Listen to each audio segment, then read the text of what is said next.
Subscribe करके bell icon पे जरूर क्लिक करें। जज़ाकल्लाह। यूरोप में, अमेरिका में जो इतने सख्त ख़वातीन के हुकूक के कवानीन है ना, उसकी वजह है कि ज़रूरत ईजाद की माँ है। कहते हैं ना, जिस चीज़ की मुआशरे में ज़रूरत होती है, तो फिर देखो मुल्क में पहले बड़ी आज़ादियाँ थीं, जब पाकिस्तान में दहशत गर्दी के बहुत वाक़यात हुए तो कवानीन दहशत गर्दी के लिहाज से बहुत सख्त बन गए। ऐसा हुआ कि नहीं हुआ? इसलिए कि अगर वो हुकूमत या फौज ऐसे ही छोड़ देती तो मुल्क का ही बेड़ा गर्क होता, लेकिन पहले ऐसे कवानीन नहीं थे। तो एक हद तक हुक्मरान बर्दाश्त करते हैं, देखते हैं अब यार ये तो पूरा मुल्क ही का बेड़ा गर्क हो रहा है, तो मजबूर हो जाते हैं।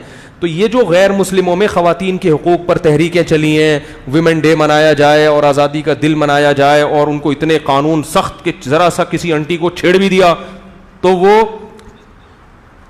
नहीं छिड़ी। मैं हांगकांग में था तो वो एक साहब मुझे कहने लगे, यहाँ किसी खातून को छेड़ दिया किसी ने, बहुत सख्त सज़ा है उसकी। मैंने कहा इसमें एक कैद है, बशर्ते कि वो छिड़े नहीं। मैंने कहा ये कानून में लिखा हुआ नहीं है, लेकिन क्योंकि अगर छिड़ गई फिर तो कोई सज़ा, उन्होंने कहा फिर कोई सज़ा नहीं है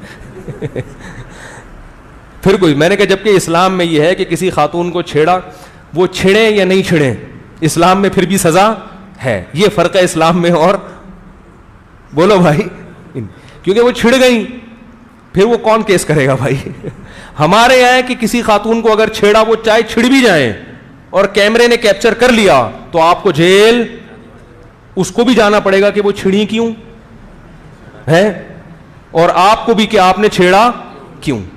तो ये फर्क है।